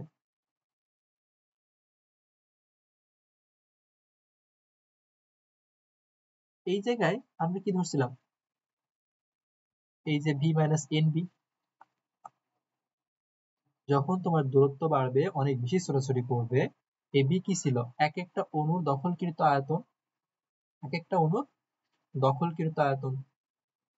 এন বিটা তুমি বাদ দিতে পারবা, এন বিটা তুমি কিভাবে বাদ দিবা, দেখো এখানে বলা আছে গ্যাসের আয়তনটা, মানে যখন তুমি তাপমাত্রা বাড়াচ্ছ, চাপ কমাচ্ছ, গ্যাসের আয়তন খুব বেশি হয়ে যাওয়ায় অণুগুলার নিজস্ব যে কার্যকর আয়তন, অণুগুলার নিজস্ব যে কার্যকর আয়তন বি কে বাদ দেওয়া যাবে, মানে অণুগুলা যে ছোট্ট যে জায়গা দখল করতেছে ওটা বাদ হয়ে যাবে। তাপমাত্রা বাড়ালে ভি সমানুপাতিক টি, আদর্শ গ্যাসের ক্ষেত্রে তো প্রযোজ্য, তাপমাত্রা বাড়লে কি হবে, আয়তনটা বাড়বে। তা গ্যাসের আয়তন যদি বাড়ে, তাহলে যে যতটা জায়গা দখল করছে সেটা বাদ দিতে পারি আমরা, এই জন্য বিটা বাদ দিতে পারি, তখন ভি ধরা যাবে। এইভাবে আমরা এটা করতে পারবো। এটা খুব ভালো করে করে ফেলতে হবে। এরপরে আমাদের অম্লক্ষার সাম্য অবস্থা চলে আসে, লাস্ট আমাদের টপিক। অম্লক্ষার সাম্য অবস্থা জিনিসটা কি, তো অম্লক্ষার সাম্য অবস্থা দেখো আমাদের তিনটা মতবাদ কিন্তু বইয়ে আছে, লুইস মতবাদ আছে, আরেনিয়াস মতবাদ আছে, আর বর্নস্টেড লাউরি মতবাদ আছে। তো সবগুলাই তো আমাদের প্রয়োজন হয় না।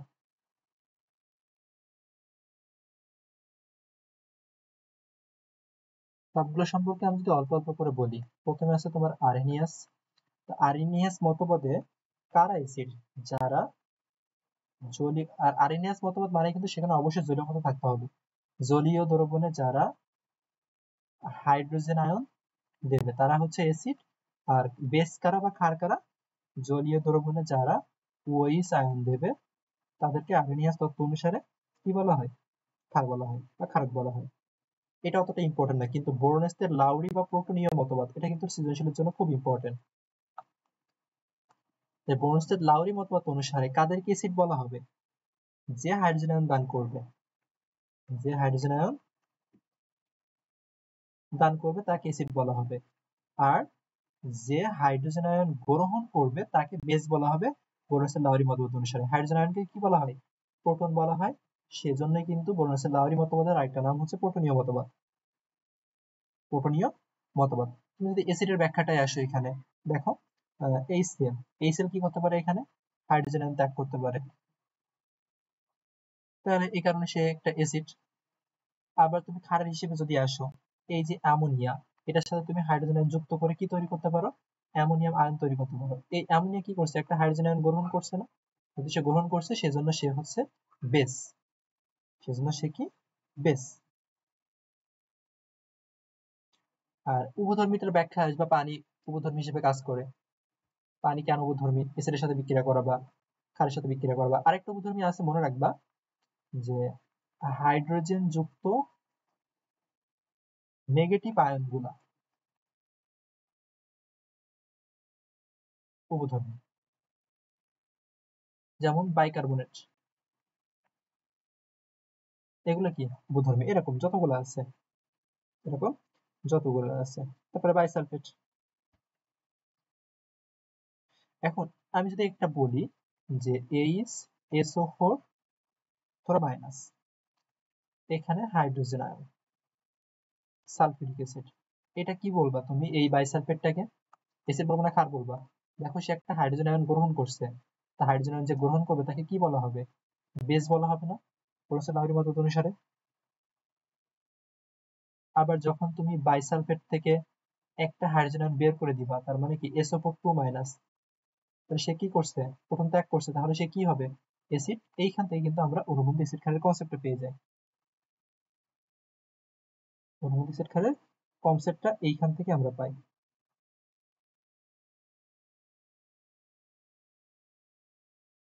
তাহলে অনুবন্ধী অ্যাসিড ক্ষারে কি বলবো? অনুবন্ধী অ্যাসিড ক্ষারে আমরা কি বলবো? অ্যাসিড। আমি আরেকটা দেখাই, দেখালে বিষয়টা একদম ক্লিয়ার হয়ে যাবে। ধরো সালফিউরিক অ্যাসিডটা দিয়ে যদি আমি বলি, সালফিউরিক অ্যাসিডের কথাটা আগে বলে ফেলেছি। সালফিউরিক অ্যাসিডকে যদি আমরা ভাঙি, এখানে হাইড্রোজেন আয়ন আর ধরো তোমার বাইসালফেট আয়ন হয়েছে, এটা তো অবশ্যই অ্যাসিড। এখানে এখান থেকে তোমার বাইসালফেট আয়ন হয়েছে, কিভাবে হয়েছে? হাইড্রোজেন আয়ন ত্যাগ করে হয়েছে। তাহলে হাইড্রোজেন আয়ন ত্যাগ করলে সেটা কি? অনুবন্ধী ক্ষার। ত্যাগ করার পরে যেটা আসছে সেটা অনুবন্ধী ক্ষার। যে ত্যাগ করছে সে অ্যাসিড, কিন্তু ত্যাগ করার পরে যেটা হয়েছে সেটা হবে ক্ষার, অনুবন্ধী ক্ষার। একইভাবে তুমি যদি অ্যামোনিয়ার কথাটা বলো, অ্যামোনিয়া যে দিয়ে যে আমরা হাইড্রোজেন আয়ন যোগ করে এখানে আমরা অ্যামোনিয়াম আয়ন পেয়েছিলাম, এখানে হাইড্রোজেন আয়ন যোগ করছি, তাহলে যারা হাইড্রোজেন আয়ন গ্রহণ করে তারা কি? তারা হচ্ছে ক্ষার, মানে এটা হচ্ছে তোমার ক্ষার, কিন্তু ত্যাগ করার পরে যেটা হয়েছে সেটা কি? অ্যাসিড। তো এটা হচ্ছে অনুবন্ধী অ্যাসিড। আর আছে হচ্ছে লুইস মতবাদ। এখান থেকে মোস্ট ইম্পর্টেন্ট এমসিকিউ এর জন্য, লুইস মতবাদ অনুসারে অ্যাসিড কারা? যারা ইলেকট্রন গ্রহণ করতে পারে তারা হচ্ছে অ্যাসিড। যেমন BF3 ক্লোরাইড মাইনাস, তাহলে এখান থেকে কি হয়? BF4 minus. কি করছে এরা? ইলেকট্রন গ্রহণ করছে। তারপরে অ্যালুমিনিয়াম ক্লোরাইড, বেরিয়াম ক্লোরাইড। এটা মনে রাখবে হবে যদি অষ্টক অপূর্ণ, এমসিকিউ এর জন্য চিনবে কিভাবে? অষ্টক অপূর্ণ থাকবে, তারাই হচ্ছে লুইস অ্যাসিড। আর লুইস ক্ষার কারা? যাদের মুক্ত জোড় ইলেকট্রন থাকবে। এটা হচ্ছে চেনার উপায়, কিন্তু বিক্রিয়াটা কেমন হয়? বিক্রিয়াটা আমরা এখান থেকে প্রশ্ন থেকে দেখি। এখানে দেখো প্রশ্ন আছে, উদ্দীপকতে অনুবন্ধী অ্যাসিড ক্ষার যৌগ চিহ্নিত করো। এখানে কার্বনিক অ্যাসিড হয়েছে, হাইড্রোক্সিল আয়ন হয়েছে, তো অবশ্যই এটা তোমার বাইকার্বনেট। দেখো এই হচ্ছে মেইন বিক্রিয়া। তো দেখো এখানে বাইকার্বনেট থেকে কি হয়েছে, কার্বনিক অ্যাসিড হয়েছে। তার মানে কি, এখানে একটা প্রোটন গ্রহণ হয়েছে না, যে প্রোটন গ্রহণ করে সে কি ক্ষার, তাহলে এটা হচ্ছে ক্ষার। গ্রহণ করার পরে যেটা হবে সেটা হবে অনুবন্ধী, তাহলে এটা হচ্ছে অনুবন্ধী অ্যাসিড। তাই বাইকার্বনেট আয়নের অনুবন্ধী অ্যাসিড হচ্ছে কার্বনিক অ্যাসিড, বাইকার্বনেট আয়ন হচ্ছে ক্ষার, এই যে, আর কার্বনিক অ্যাসিড হচ্ছে অনুবন্ধী অ্যাসিড, এর একটি অনুবন্ধী অ্যাসিড বাইকার্বনেট। আর পানির ক্ষেত্রে আসো, দেখো পানি একটা OH আয়ন ত্যাগ করছে, তাই পানি একটা হাইড্রোজেন আয়ন ত্যাগ করছে, তো যে ত্যাগ করছে সে কি, সে অ্যাসিড। তাহলে এখানে পানিটা হচ্ছে অ্যাসিড, তার অনুবন্ধী ক্ষার হচ্ছে OH আয়ন। কারণ সে অনুবন্ধী হবে কখন, যখন ত্যাগ করা বা গ্রহণ করার পরে যেগুলো আসবে। যে ত্যাগ করবে হাইড্রোজেন আয়ন সে নিজে অ্যাসিড, ত্যাগ করার পরে যেটা আসবে সেটা হবে অনুবন্ধী ক্ষার। আর যে গ্রহণ করবে সে নিজে ক্ষার, যেমন এখানে বাইকার্বনেট আয়ন গ্রহণ করছিল, সে নিজে ক্ষার, তারপরে যেটা আসবে সেটা হবে অনুবন্ধী অ্যাসিড। এই হচ্ছে অনুবন্ধী অ্যাসিড ক্ষার, যে কোনো কিছু ব্যাখ্যা করতে পারবা, আমি একটা দিয়ে বুঝাই দিলাম। তারপর দেখো ইওবি যৌগের প্রকৃতি বোরনসের ডাওরি মত অনুসারে ব্যাখ্যা করো। এটা কি, এখানে আসছে CH3CONH2 আর পানি আসছে এখানে, তাহলে এটা কি তোমার অ্যামোনিয়া, কারণ NH2 আছে মানে কি অ্যামোনিয়া। আর বি কি, অ্যালকোহলের সাথে PCl5 দিলে PCl3 আর PCl5, PCl3 থাকলে সেখানে কিন্তু HCl তৈরি হয় না, পিও। আর এখান থেকে তোমার যখন PCl5 দেওয়া হবে, মনে রাখবে অবশ্যই PCl5 মানে সেখানে POCl3 উৎপন্ন হবে আর মাস্ট HCl উৎপন্ন হবে, বাকি থাকে RCl, বাকি থাকে RCl। RCl তো আছেই, তাহলে এটা হবে অবশ্যই HCl। তাহলে অ্যামোনিয়া আর HCl দুইটা, একটা হচ্ছে অ্যামোনিয়া আর একটা হচ্ছে হাইড্রোক্লোরিক অ্যাসিড। এই দুইটা বোরনসের লাউরি মতবাদ অনুসারে ব্যাখ্যা করতে হবে। তো বোরনসের লাউরি মতবাদ অনুসারে কার অ্যাসিড ছিল, যারা হাইড্রোজেন ত্যাগ করবে। তো এখান থেকে দেখো হাইড্রোজেন ত্যাগ করতে পারে, তো HCl অ্যাসিড, আর অ্যামোনিয়া হাইড্রোজেন গ্রহণ করতে পারে, তাহলে সে হচ্ছে ক্ষার। এই ব্যাখ্যা এখানে দেওয়া আছে, এটা দিবা। NH3BF3 লুইস মতবাদ অনুসারে ব্যাখ্যা করো। লুইস মতবাদ অনুসারে কি কি ব্যাখ্যা দিব, মুক্ত ইলেকট্রন যার থাকবে তাদেরকে ক্ষার আগে আমরা MCQ এর জন্য আইডেন্টিফাই করে নেব। অ্যামোনিয়া মুক্ত ইলেকট্রন আছে, তাহলে সে হচ্ছে